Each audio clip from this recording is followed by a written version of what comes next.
All right. Welcome back to the S3 podcast. My name is Trevor. Make sure to like, subscribe, follow us.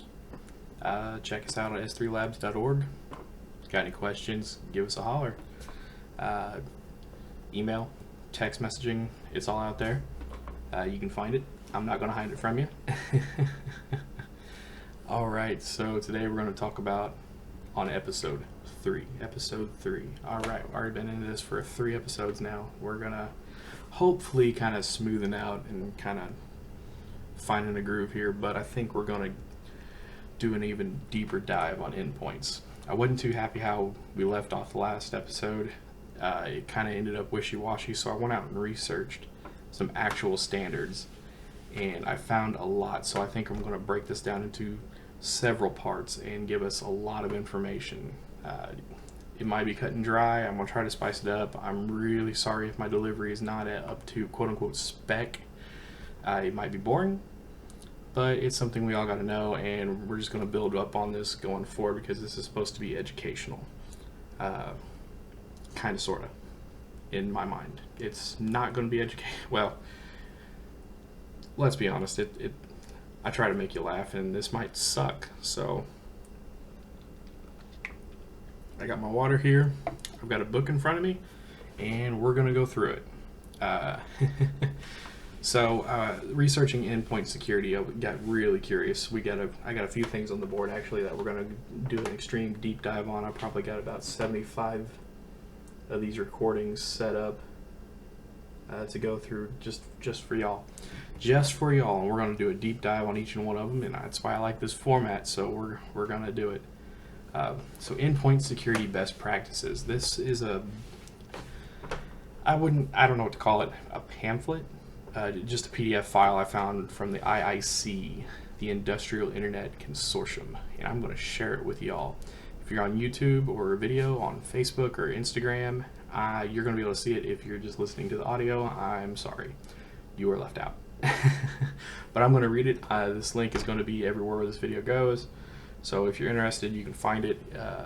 So let's dig into it. All right. So IIC Endpoint Security Best Practices by those guys. Steve Hannas, Ravanas Kumar, and Dean Weber.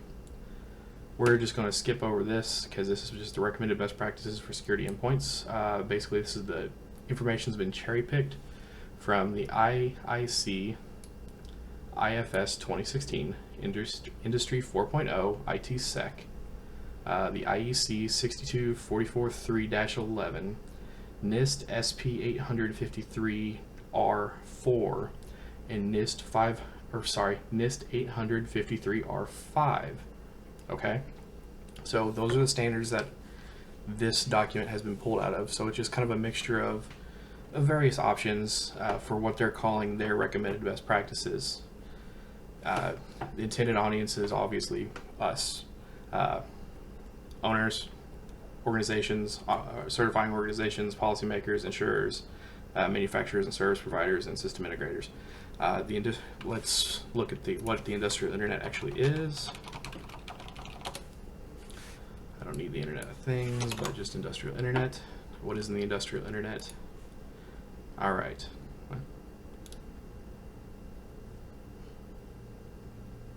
See what we deal with when we look this stuff up? It's just crap everywhere. No one really knows. Imagine a highway where cars are able to safely navigate destinations without a driver. Imagine a home where elderly patients' health is closely monitored by our hospital physician. Imagine a city, blah, blah, blah, blah, blah, blah, blah. Blah, blah, blah, blah, blah, blah, blah, blah, blah, blah. The industrial internet will transform. Okay, that's absolutely nothing. See, this is what I end up with when I try to be helpful and answer questions. Or at least answer my questions, because what is the industrial internet? Integration and linking of big data, analytical tools, and wireless networks and physical industrial equipment, otherwise applying meta-level network functions or distributed systems. So basically the internet used for industrial purposes. That involves us, right? Because we set up machines, we set up computers that control machining equipment, we go into factories that set up robots. I mean, what we do as IT admins, as IT guys, this is highly relevant to what we do. This can also go for an office environment. This can go for banks. It's all quote unquote industrial. I'm gonna have to work up another camera view because, yeah, I'm trying to look at you guys right there, but my monitor's here and my notes are here. All right. Anyway, so right here, let's blow this up a little bit so y'all can read it better.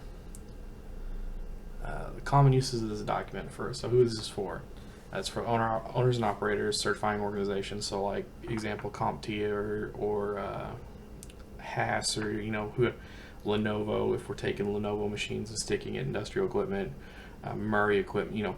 People that design PLCs and things like that are putting on industrial networks. Is for us. It's for management. It's for integration. It's for manufacturers. It's for the insurance companies. And this is not a end-all be-all document. This is a guideline to use, but it is a good guideline. So let's just jump right in. While regulations may compel some organizations to comply with industrial security requirements, those who are not subject to regulation should still pay attention. Yes, everybody should pay attention because if something bad happens, poof, there goes the business. I mean, yeah, it's just the way it is. If an industrial, say a machine shop that has, 5 CNC machines, 5 $250,000 machines that are running, and they get hit with, and they all share the firmware, or they all share a computer, and that computer gets bricked, or something happens, the software goes out, there goes the world.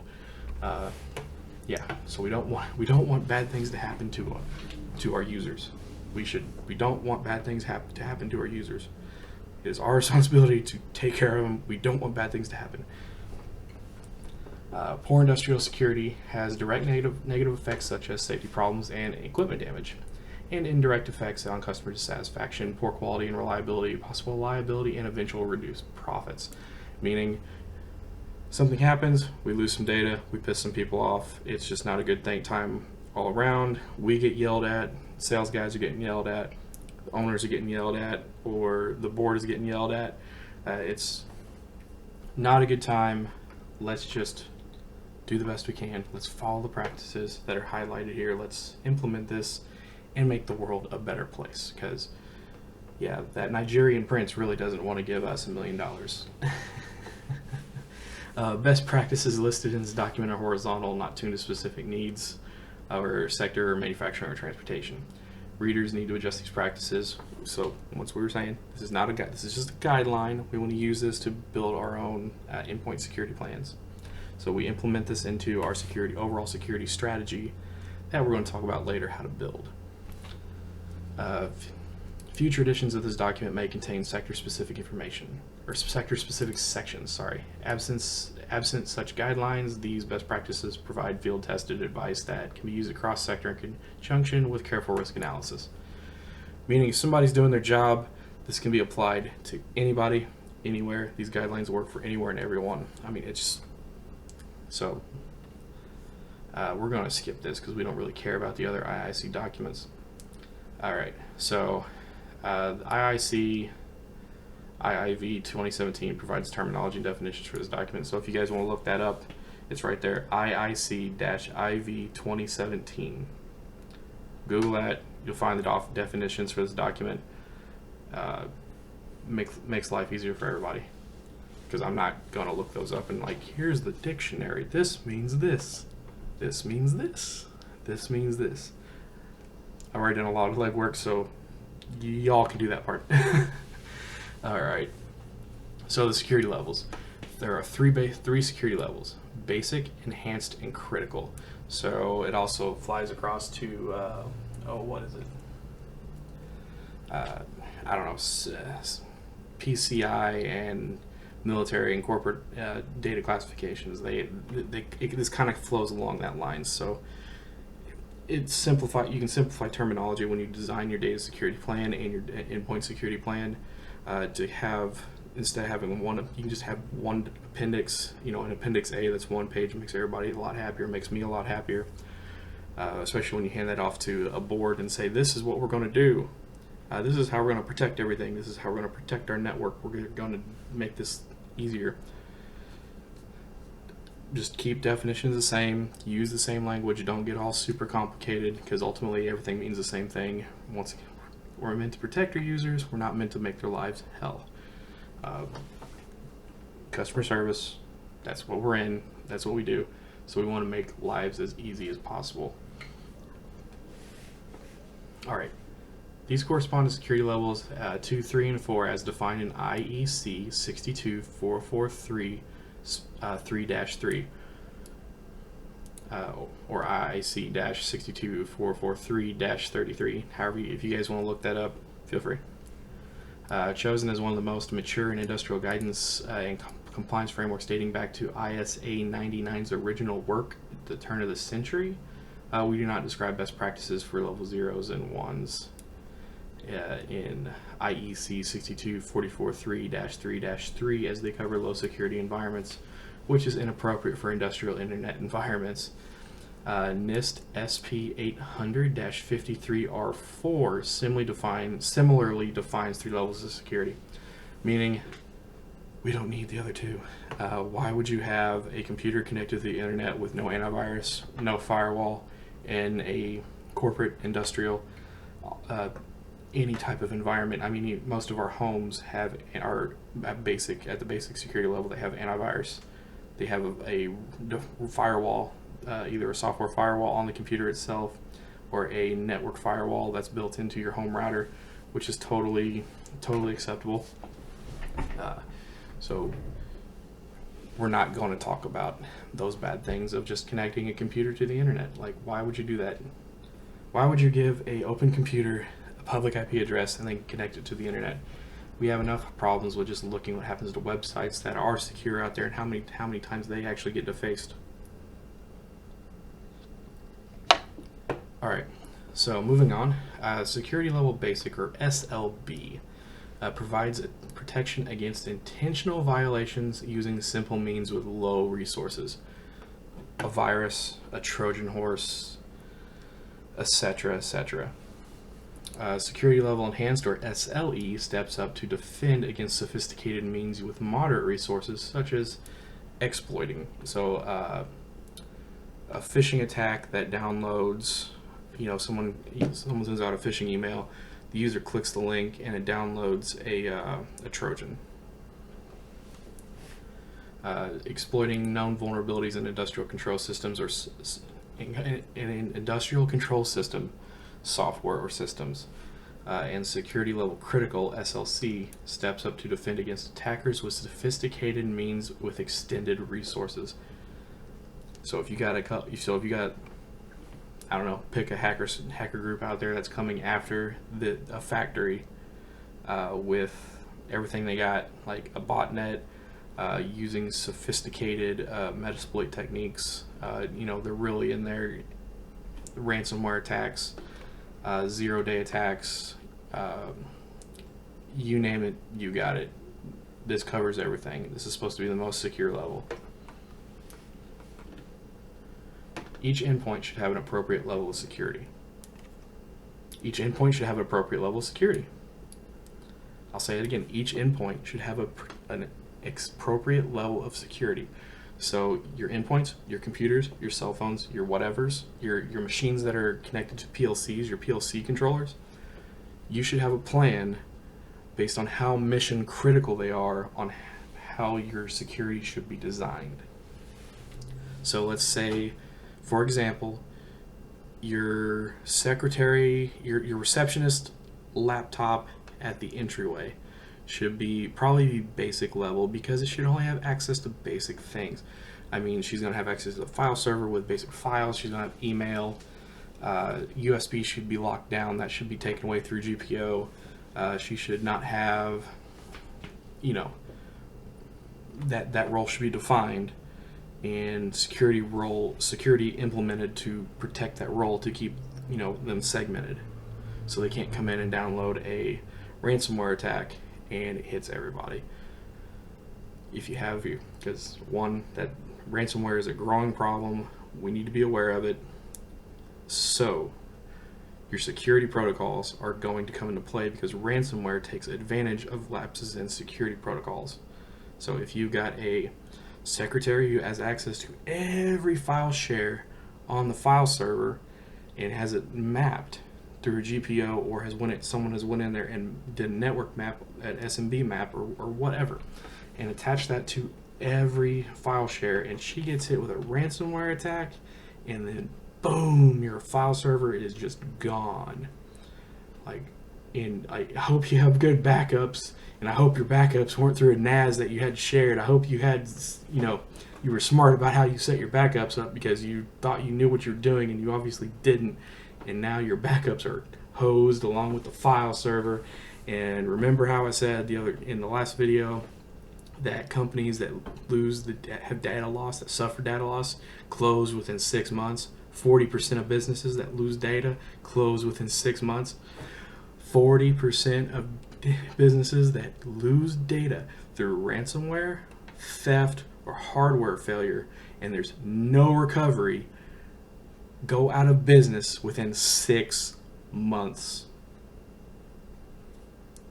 Has it set in yet? This is a big deal. We need to talk about this. This is why you have a security designation and a security plan set up for everything.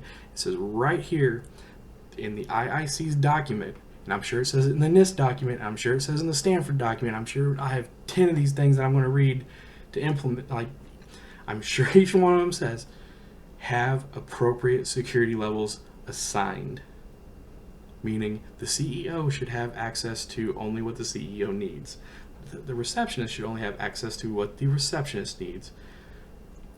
Everything should be locked down. Accounting has access to accounting. There should be levels in accounting. Engineering has access to engineering. There should be levels in engineering. So you create these bubbles, and these bubbles within a bubble, and people only have access to these bubbles, and everything is tracked, everything is accounted, and everything. We're going to talk about all that later.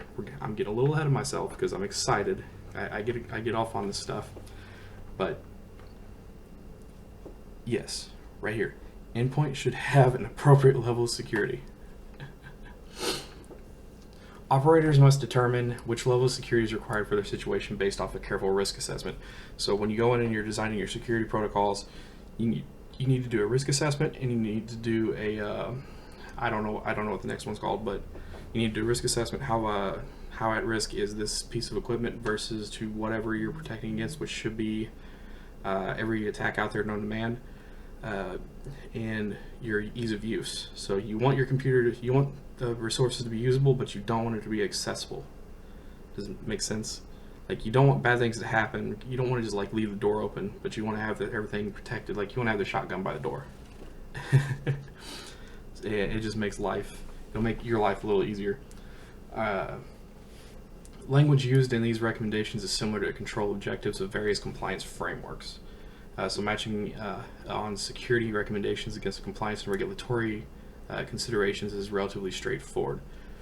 So they've done a good job at matching everything else. But anyway, vulnerability descriptions, threat descriptions, and risks differ widely by compliance or regulation type. Although they do not have common foundations, discussion regarding vulnerability threat models can be in documentation such as, or you can find it in documentation such as NIST 800-82 and IEC 62443-3. So I recommend going and reading those. I'll probably read those, and I'll probably do another extension of this video, or another extension of this series, and just covering those. I know I'm going to go through NIST on the next video, but I'll probably do IEC too. We'll just get it done with. We'll cover that in a future video, cast, whatever you want to call it. All right. Security does not stand alone, but is interwoven with other system characteristics such as safety, privacy, reliability, and resiliency in the face of environmental disruptions, human errors, system faults, and attacks. Okay, so you see what we're saying? We don't just come out and say, here's a document that's done. You have to design your system to be secure. You have to design your network to be secure. You have to design your software deployments, and for developers, you got to design your software to be secure. You don't want to just come out and say, "Oh, I wrote an app in 3 days and put it out on the iPhone store." What? And that's how bad things happen. There was a ransomware attack today I saw on Google that's taking advantage of fully patched Android. See, yeah, vulnerability in fully patched Android phones under active attack by bank thieves by Ars Technica. That should date this podcast. Like, I'm recording this in December, and I have no idea when I'm going to launch it live. But so you should have heard about this already. So, yeah, fully patched phone can be attacked. Is being attacked. They are being attacked by bank thieves. Like, these guys are trying to get in through different apps. So it's like the old flashlight app on your phone that would break in and steal all your contacts, steal data, export your pictures. I mean, that's, just take everything. All right, trustworthiness is the degree of confidence one has that a system performs as expected with respect to those 5 characteristics. Choices made to attain one characteristic will have an impact and influence on the others. So solutions need to be devised iteratively and in concert to achieve the overall trustworthiness goals. Meaning you have to design this from the start. There's no going back in. You can go back in afterwards, but it takes time. It's better to have this, to do it from the beginning and evolve. So let's say it's a new business, and you set up a new network or a new shop. You're setting up a new equipment, and you write it to where it's modular, and then you can just evolve it over time. So you can evolve the modules. You can rip pieces out and put in new pieces. You don't want to just have an overall all-encompassing piece. This goes back to the Cisco CCDA, which is sadly going away, which I kind of liked because it taught modulars. You want modules. A modular design makes life easier. If this module goes bad or you need to upgrade something, you can just pop this module out, redesign a new module, and pop it in without affecting the rest of the system. It's great. I really like it on larger deployments, or even on smaller deployments. It makes life way easier. All right, so let's talk about security architectures. That's what's next. There are several full-stack architectures for endpoint security offering increasing security levels. They are based on open standards and interoperability between multi-vendor and multi-platform endpoints across architectural patterns such as 3-tier gateway-mediated edge or layered data bus. Regardless of the architectural pattern employed, the endpoints must include resistance to attacks commensurate with the level of risk for those endpoints. Meaning, if you got someone that's really click happy, you need to know that they're click happy, and you got to have something in place to negate them being click happy, like spam filters, restrict that. I'm just saying, if they really, if you're not using Node before, it's a great product. I highly recommend it. Use it everywhere I go. But yeah, if you got someone that's really click happy and they're clicking on a lot of stuff, they're clicking on ads, they're clicking on spam links because, I gotta send my password, and they're giving out their password to Office 365 or their OWA, bad things are happening. You need to restrict their email. It's like they can't receive anything from outside the organization. Why would a secretary need to receive something from outside the organization? I mean, most don't. Most just need to be able to email internally. But, once again, case-by-case basis, you need to structure everything going forward and apply this architecture to your security, to your document, to your rules, to your structure, whatever you want to call it.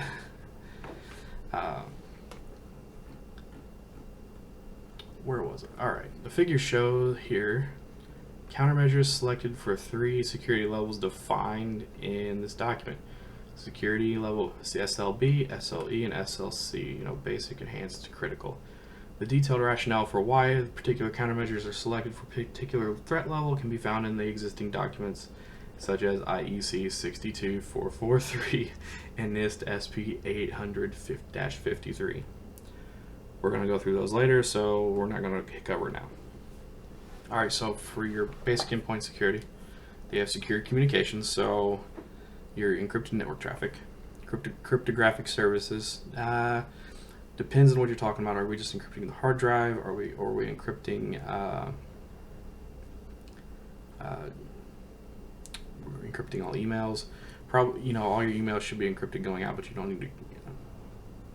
Yeah, go ahead and encrypt all your documents and make sure everything that's going externally is cryptology is encrypted. Secure boot, yes, it should be securely booting anyway. Endpoint identity, it's checking in with AD.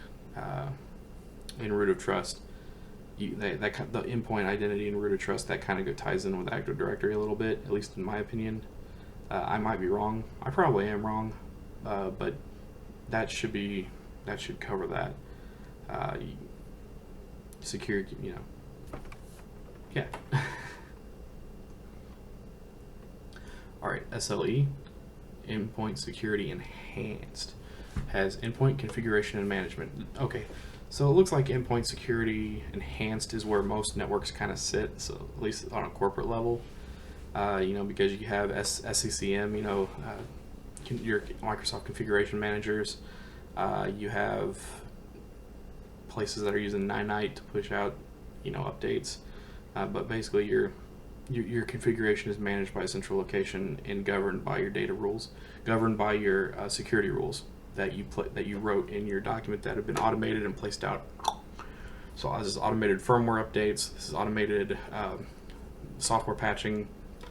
If you need to make any changes or centralized management through GPO, your basic Active Directory management. Secure communications, once again, your network traffic's encrypted. Cryptographic services, you got BitLocker. Is it BitLocker? Not BitLocker. Bit something. Windows bit something. You got that turned on. Of course, secure boot, endpoint identity, identification, and root of trust. So you're using Active Directory. You're using centralized configuration management. You're using your hard drives encrypted. You're using encrypted Wi-Fi, encrypted encrypted network traffic, and you're using a secure boot. I would go a step further. You probably want to have antivirus protection. I don't know where that would fall in there. I would say under I don't know where that would fall in there, but I'm sure antivirus protection and firewalls falls somewhere in there. Firewalls definitely falls under secure communication. Yeah, sorry, I've been talking for 30 minutes now and my brain's starting to get fried, so cheers folks. I'll have some water.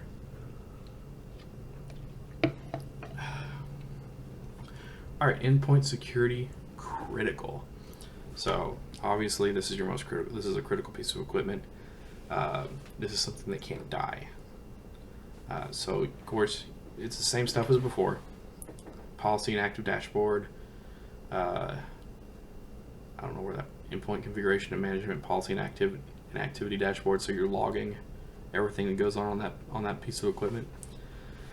Is in the activity that's going on that piece of equipment is managed by a policy. So whether it's group policy or some type of thing in the industrial world that I don't know about, which is way more than possible because there's no way anybody has ever worked with every piece of industrial equipment that's connected to a network or a PLC anywhere in the world. It's just not possible. There's too much. So broad terms, something is managing that piece of equipment that an administrator is controlling. Endpoint configuration and management, once again, and security information and event management. So this is basically logging. Under this definition, it would seem like most corporate networks fall under endpoint security critical or ESC, at least in my opinion, based off of this figure. So you'd be using Active Directory to get your root of trust. You could use I forget what it's called. There's the thing in there that allows the certificates. The certificate thingamajiggy that will cover your root of trust and your endpoint identity. Excuse me. Your endpoint configuration management would be group policy management, and SCCM or whatever RMM that you're using to push everything out. Secure communications, everything's encrypted, firewalls, things like that. You're using, I still can't remember. Encryption, you've encrypted your hard drive, you're either using TrueCrypt or using whatever Microsoft is, I don't remember, bit something. And you're using secured boot, and your endpoint identity is identified through the SSL certificate that gets you your root of trust, and you're logging into your domain on the Active Directory. So that would help, that gets all that. So in my opinion, your basic corporate network with a basic computer on it that is configured the way, at least from most standards that I've seen or most places that I've seen how they've set everything up, that meets ESC, which is Active Directory, group policy, firewalls, you're encrypting all network traffic, you're encrypting the hard drive, you're using secure boot, you're logging into a domain, you go an extra step and use SSL certificates or on a certificate of authority. There should, if I remember right, there's a way to tie SSL certificate to AD authentication. So not only can you authenticate devices through MAC addresses and machine names, you can also tie in Active Directory users to that. I think I've done that before. I don't remember. I think I've done that before. I don't remember exactly how to do it, or if that's what we did. It's been about 5 years ago. So, yeah.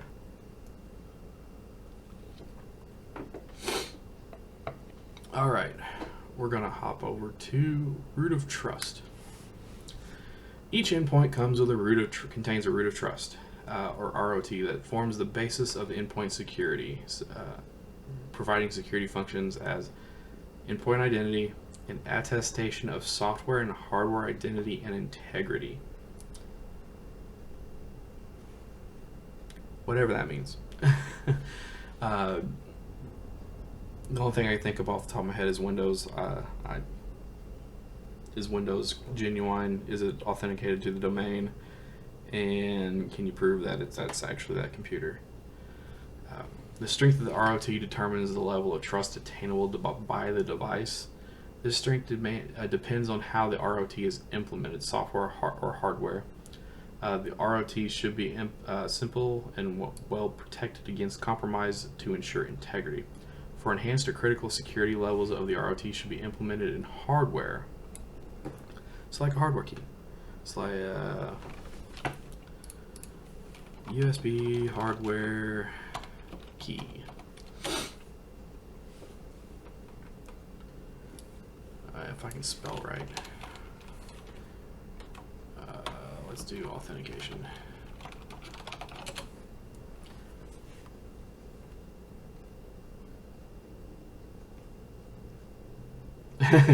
Why USB authentication keys and tokens are a bad idea. Oh man, I'm gonna have to read that later. I'm gonna save that just because we can. No, I'll read that later. We'll see what happens. But at least this is what I think of these hardware keys for multi-factor authentication or something like that. For your AAA. But anyways, back to the matter at hand. That was a nice little break. In order to obtain protection against physical hardware tampering, a discrete hardware security chip or an integrated hardware security block with tamper resistance may generally be needed. The phrase attestation of software and hardware identity and integrity above means that a device can provide cryptographically protected information about its hardware and software version. I can't remember the name of it. I've seen it before. Watchfire uses it for their LED signs for their control software because you have to know the IP address of the sign and you have to know the username and password, and you have to have that hardware key to plug in. And that hardware key passes I don't know what it passes back. I think it's just some type of certificate that authenticates that user, or says this computer is actually meant to work on this sign, because people used to go around and hack these signs, I guess. I mean, I would. I'm surprised they're not doing that for the road signs that say, like, road construction ahead, next 10 miles, beware, or whatever they say. I like seeing those get hacked. I like driving past them and like, zombies ahead. Oh man, I'm sorry guys. I know this is dry and I'm starting to wane here, but I'm doing my best. All right, endpoint identity. Endpoint identity is fundamental and is a fundamental building block, essential for the most other security measures. PKI support is mandatory for basic, enhanced, and security critical levels, while other options may be used if necessary. Open standard certificate management protocols are used to automate the issuance and renewal and renewal, update, and revocation of certificates issued by internal and external certificate authorities. I don't need to explain that at all. We could do a deep dive on PKI later. I'm gonna write that down. PKI. We'll talk about how PKI works and how you can implement it later. That's another video. So we're up to like 80 videos now. That need to be done, and we're on 3. So I need to get to work and stop being lazy. All right, secure boot. Secure boot attestation of the firmware. Immutable or cryptographically protected bootstrap code executed at power on, and UEFI or U-boot bootloaders for multi-stage boot may be performed using the PKCS standards-based cryptographic hash keys for the SLB, SLE, and SLC. This extends the platform-level attestation from bootstrap to OS startup. Basically, to make this simple, use TrueCrypt to encrypt the hard drive, and then there is a way to encrypt the whatever storage on the motherboard for the UEFI and the BIOS. Let's look that up. Encrypt BIOS. UEFI BIOS. I don't know if I spelled that right. Hey, I did spell that right. BIOS to UEFI conversion for semantic encrypted devices. Let's do that. TrueCrypt. See if there's a way to do it in TrueCrypt. Hey, there is a way. Wait, unable to encrypt system partition. Verify crypt.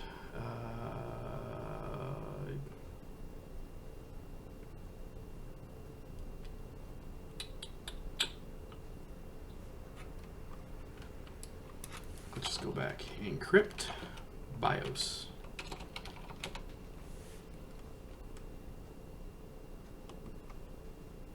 How to Geek and Stack Exchange. Let's go to Stack Exchange because we all love Stack Exchange. How secure is boot UV hard drive password? Password is enforced by the storage drive itself, so it can't be overridden by the system firmware. That doesn't mean it should be trusted though. How the drive enforces that password varies. There's no clear standard, and if there is, there will be no easy way of verifying the drive is actually compliant. So basically it says don't do that, which makes sense because it's just a password, and I guess you can steal it. I'm guessing there's a way you could get in there. How to secure boot. Let's look at Windows 10. How to secure boot Windows 10. Alright, how to disable secure boot in Windows 10. Sometimes to operate, yeah, blah, blah, blah, blah. What is secure boot? Simple terms, disable secure boot option does not prevent Windows from booting to your operating system booting, blah, blah, blah. Secure boot options started to come with Windows 8. I'm starting to fall asleep just reading this, man. How to say it? I just want to know what it is. I don't want to know what. Alright.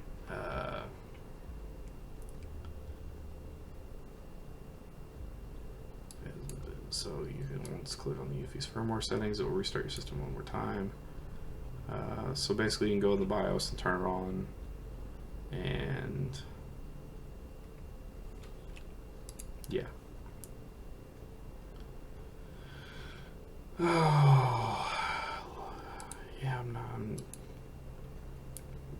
we're not going to talk about that.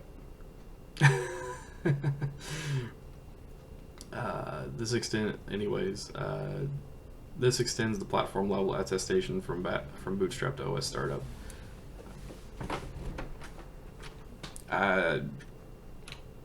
Yeah. I'd say if it were me, I would just put, if I'm doing it, I would put a password on the BIOS, or not a BIOS, I'll put a boot password and encrypt with TrueCrypt. I think TrueCrypt will, because it'll encrypt the entire drive with whatever standard you choose, and you can have a boot password in there. So I think TrueCrypt should set that. All right, Cryptographic Services. I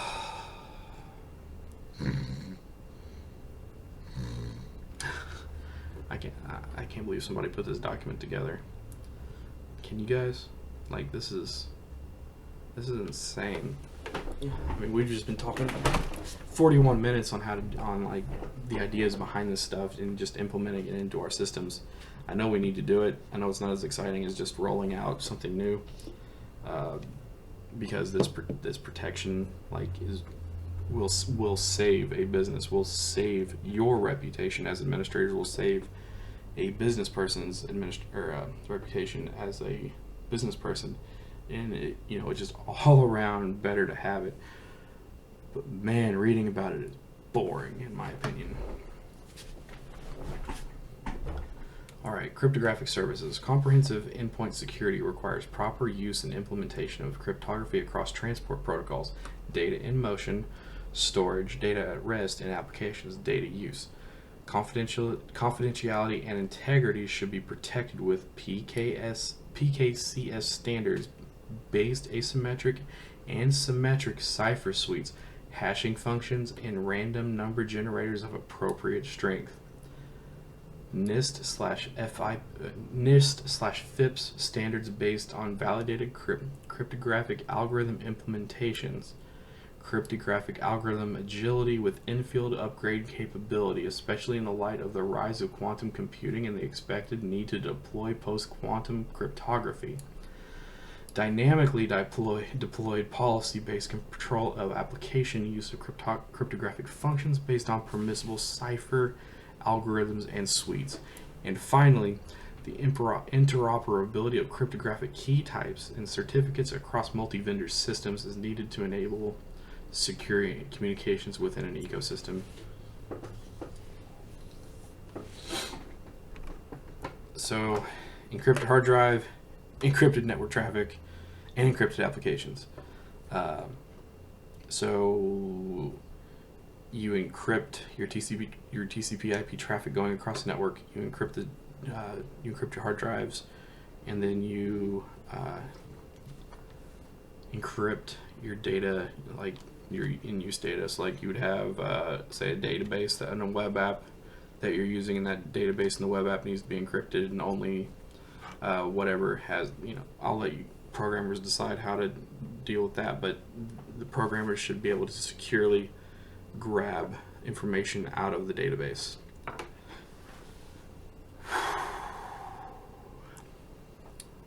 Alright.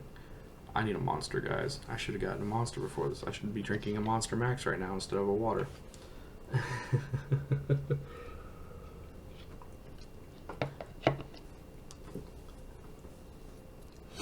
Alright, while there may exist valid reasons in particular circumstances to ignore some of the recommendations in the immediately preceding the bulleted list, the full implications must be understood and carefully weighed before choosing a different course. Yes, use this. Encrypt your traffic, encrypt your data, encrypt your apps. Like, nothing should be exfiltrated. It should be encrypted across the board.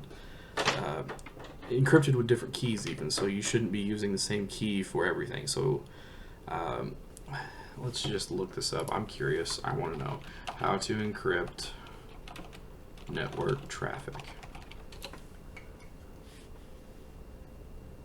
Alright, so HTTPS through web traffic. Let's look at just how to. I gotta type encrypt. How to encrypt. I can't spell today for anything. Alright.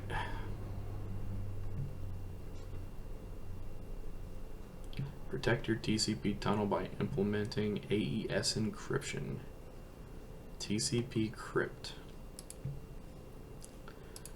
TCP Crypt. Computer networking TCP Crypt is a transport layer communication encryption protocol. Unlike prior protocols like TLS, SSL, TCP Crypt, oh, that's another protocol that's coming out. We're gonna write that down because we're gonna talk about that. I want to learn about TCP Crypt.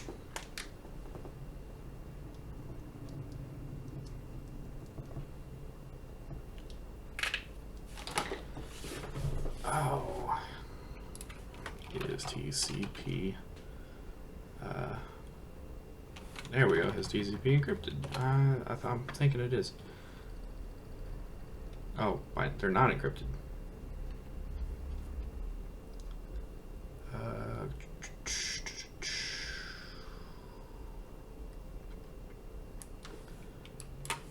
Encrypt network traffic.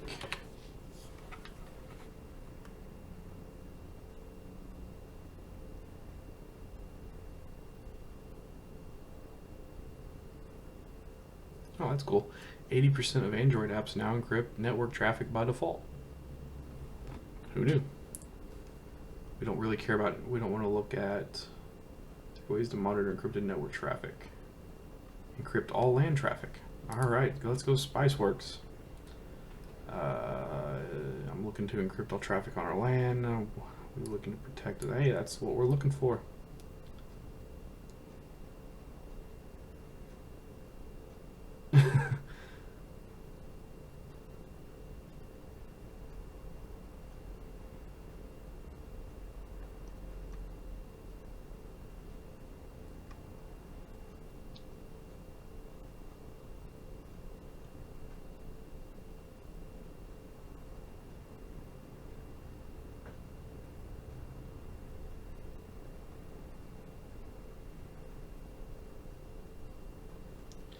Alright, so this guy says Cisco MaxSec, but he's not sure if having the network encrypted really does anything. Apparently the guy up top, the OP, it was running server 2003, 2018. Oh man.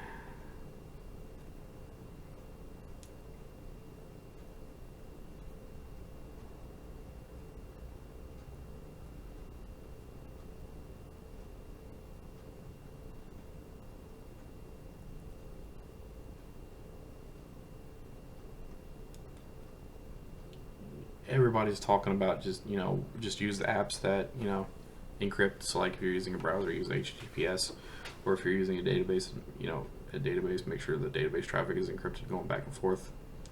That makes sense. Stop using people from using FTP and go with the secure FTP or FTP secure. Even if you encrypt all traffic on your internal network, just some of the traffic that goes external will still be plain text and not encrypted.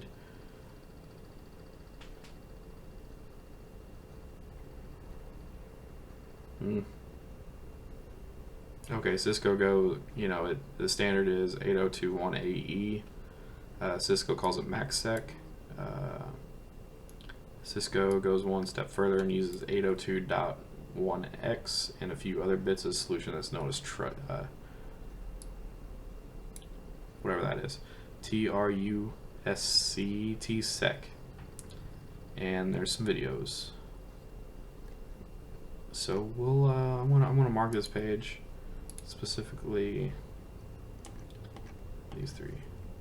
So I want to read about these white papers. I want to read these white papers.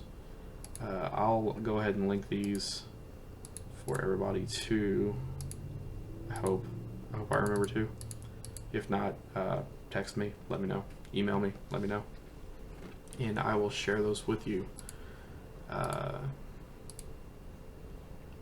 Anyways, all right.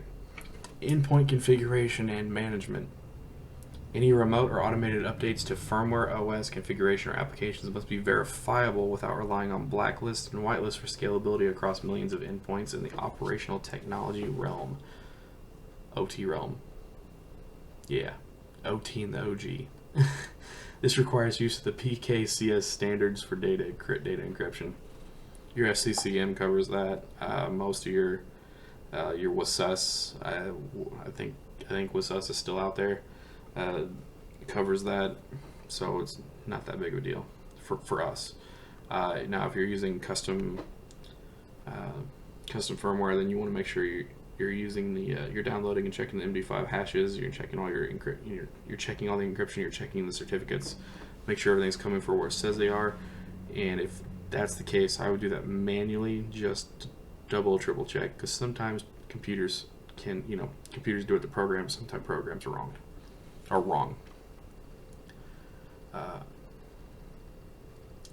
This requires use of PKCS standards for data encryption and certificate-based validation of signers, MD5 hash.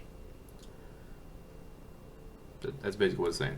If you're going to download stuff from the internet to update programs, to update hardware, to firmware, operating systems, whatever, it's supposed to be checked with an MD5 hash. So you got to confirm where it came from. You download it, you confirm where it came from I don't know how many sources. I don't know how MD5 actually works. I just know that it does, and this is where you use it. So let's do MD5 too. MD5.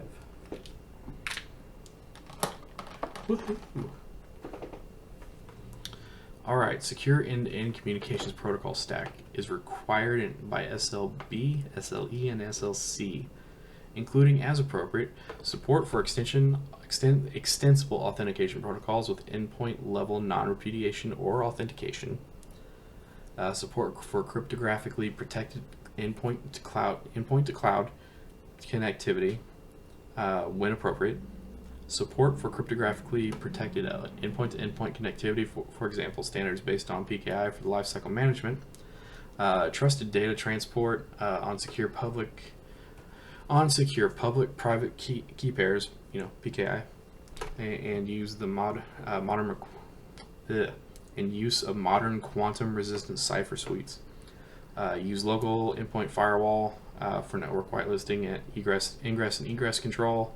Leveraging hardware for secure key store, interoperability across multi-platform systems based on relevant RFC specifications, complete suite of transport protocols relevant to the system, and compatibility with security mechanisms used by core connectivity protocols defined in the Industrial Connectivity Framework, IIC-IICF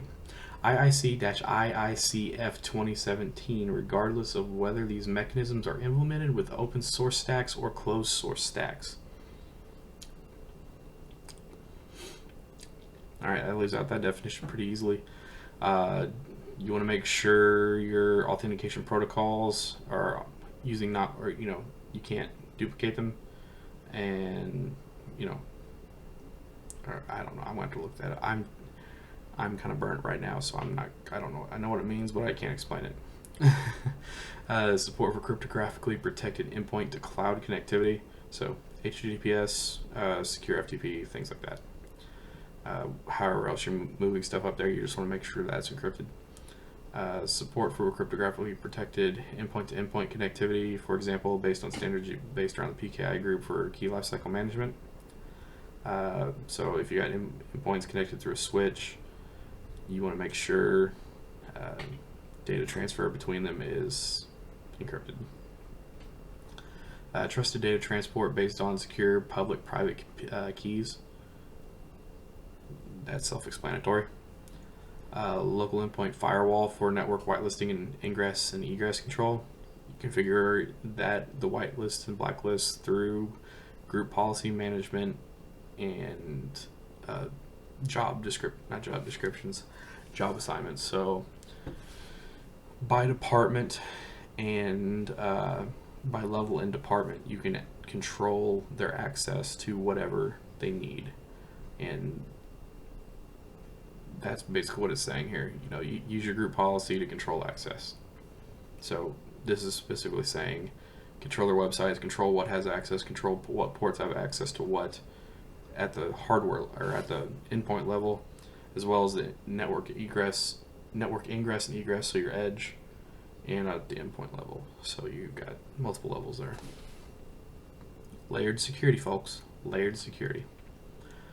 You want a complete suite of transport protocols relevant to the system, like TLS, DTLS, SSH, IPsec, IPsec, the IKE, India Kilo Echo, wireless. I assume it means WPA2, and GDOI. Finally, you want compatibility with security mechanisms used in core connectivity protocols defined in the IIC framework, regardless of whether it's custom or open source or you bought it off the shelf. You want to use alright, continuous monitoring. Alright, let's try to burn through the rest of this really quickly, because we're approaching an hour and I'm getting kind of burnt on this. At least I'm honest with you guys. At least I'm honest. I'm not sitting over here all jacked up on Mountain Dew being like, this stuff is awesome. Like, no, this is stuff we just got to do, and then we just got to power through it like it's all... Yeah. Alright, so real-time continuous monitoring of the endpoint is required. That's really all that needs to be said about that. Data logging with Active Directory, configuration controls. That's really all that needs to be said about that. Configuration controls to detect and prevent unauthorized changes that modify the behavior of the firmware, OS, or installed applications. Meaning, don't give users the ability to change their desktops or change their change programs, install new programs, things like that. You lock down what they do unless it's on an approved list. You whitelist programs or you blacklist programs. So yeah, it's easier just to go and blacklist everything and say you have access to this, this, and this. And you can control that with whatever. If you're using an RMM, I think you can do it with SCCM, whatever you want to use to do that, to accomplish that. It sounds like that's viable as long as that source is encrypted and verifiable. That is acceptable.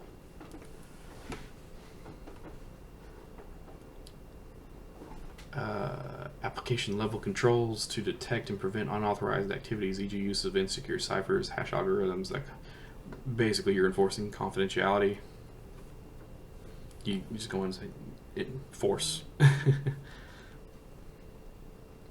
All right, policy and activity dashboard, group policy. Remote policy management to define security protocols, policy orchestration across multiple endpoints for distribution, group policy, Active Directory, event data that provides context with the totality, relevance, and timeless and incidents, and for incident response. So, Active Directory, group policy, and security event logging, system logging. As long as you have all that turned on in Active Directory, boom, you got that covered there. System information and event management, we're just going to skip that, or no, we're not going to skip it. I lied. Provision policy based on risk monitoring profiles. For incident response, event logs are required, as valuable input can be used to measure and assess risks continually and mitigate threats. So you want to provision a policy based on risk monitoring profiles. So I would say your risk monitoring profiles are set up just the same way your security classifications are. And you break your security classifications down and you wrap it into OU groups. So you have your organizational group and you have your security your security classifications within those groups. And then you distribute rules or manage behavioral analysis using open interfaces, data models, or extensible formats across industry sectors. I don't really know if we want to share data. I don't know. I'll leave that up to you as a situational thing. Trigger rules and feed behavioral analysis with contextual event-related data and log the generated events to SIE, SIEM services, and data historians in extensible formats. SCF or CEF and SNMP. So basically, you're logging everything that happens. You're using group policy and Active Directory to log everything, and you're securely logging all network devices. So you're logging devices, endpoints, networking devices, printers. You log everything. Everything that happens on the network, you log. Logins, who accesses what files. I mean, we're talking everything. Everything goes into a log file. You log the shit out of everything. So if somebody accessed something 6 months ago and you need to see what happens, you go back in the logs and it's there. You don't delete logs. Alright, so in conclusion, we made it, guys. We have made it through the IIC's Endpoint Security Best Practices Manual. In conclusion, by describing best practices for implementing industrial security appropriate for agreed upon security levels, this document empowers industrial ecosystem participants, owners, integrators, manufacturers, governments, and insurers. Hey, they left us out. I guess we can go under integrators. Yeah, there we are right there. Integrators. Through the use of best practices, improvements in industrial security can be achieved at substantially lower cost than through ad hoc approaches. Over time, this document will be revised as best practices are improved. So everything is going to change. You need to be aware of that. You need to make sure everything, as time goes on, your security protocols evolve. You revisit them. Everything's modularly built. You design everything to be in organizational units and levels. So that's how really this is set up to work, at least in my mind. You have your 3 defined security levels, and then with taking a modular approach, you say this department has this access, and then we break down, then we define each level, and then we go through in group policy and Active Directory and assign that. And then we do the same thing with configuration. We do the same thing with application management. We do the same thing with remote across the board with everything that we use. That's really what all this is saying is we want to protect and defend. But really how? It's all about how we design it and how we set it up. So you want to design it in groups. You want to design it by security levels. You want to have hard to find levels and say this person, this job does this job does that, and you have everything set up. Then going a step further, you need to have security backups. So you want to make sure everything is kind of segmented off from each other. You want to silo things off. So if something happens over here, it can't come over here. And then moving on from that, you want to protect data transmission. You want to protect the data on the hard drives itself. So if you got a NAS, if you got a company NAS, it should be fully encrypted. In that only things authenticated on your network can decrypt. So however you need to do, whatever you need to do, if you need to set that up as another computer and have encrypted SMB shares going out onto a file server, and the file server, it just exists there to serve the files that's reaching into the NAS. I don't know, however you want to set that up. There are 10,000 different ways to achieve that. And then you have secure internet, or secure network services, and secure application services. And that's really what we're looking to go for right there. You want to silo everything off. You're wanting to define everything, and you're only wanting to give people as much access as they need. So endpoints really don't need a lot. Ultimately, most networks are fully critical across the board. I would argue for that, as every computer, every piece of equipment, any IoT device that is connected to a network is critical. Just because it's another leap into the environment. So if you're treating, say, go back to accounting, you have a AR clerk who has the lowest version of security access, SL whatever, the security level 2, I think they called it. You don't want them to have access to everything. Does it make sense? I mean, you don't, because they have the lowest level of security, which means they're the most open to vulnerability. They're the most vulnerable. They don't have access to a lot. Maybe they just have access to PDF files, or they just have access to one screen in the billing management system, and that's all they can do is they can just print PDFs and put the PDFs into a file share, and that file share is, it's not read only. It's read only for a certain period of time, or I don't know. I don't know how I would do that.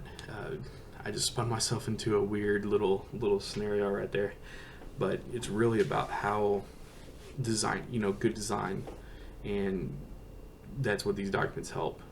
You want to go in from the beginning, because ripping this out and starting again it's a process. It's an expensive process in both dollars and cents, and paying for it up front to do it, and then you're losing the opportunity cost of now you're taking the months to 6 months to retrain everybody for good security practices, and just get them used to it, and everything's going to move slower. It's just easier to do it from the beginning, and then you got the pushback from, well, we used to do it this way, I want to do back that way, and you can't come in and say no, and then arguments happen, and then ultimately the managers start pushing back and say we want it back the old way, and like we can't because of this, and it just becomes a big hassle. Alright, so I'll stop talking your guys' ears off. We'll call it a day. Thanks for listening. If you think this was valuable, or you want to hear about things that's coming down the pipes, follow, like, subscribe, follow on Facebook, Twitter, Instagram, YouTube, wherever you can download podcasts. These podcasts are always cut up in snippets, and the full thing's posted everywhere. Check us out, s3labs.org. You can call, text, or you can text message, you can email. I'm going to sit down and build the website here soon, but by the time this gets out, the website will already be built. And yeah, you guys have a good one. See you on the next one.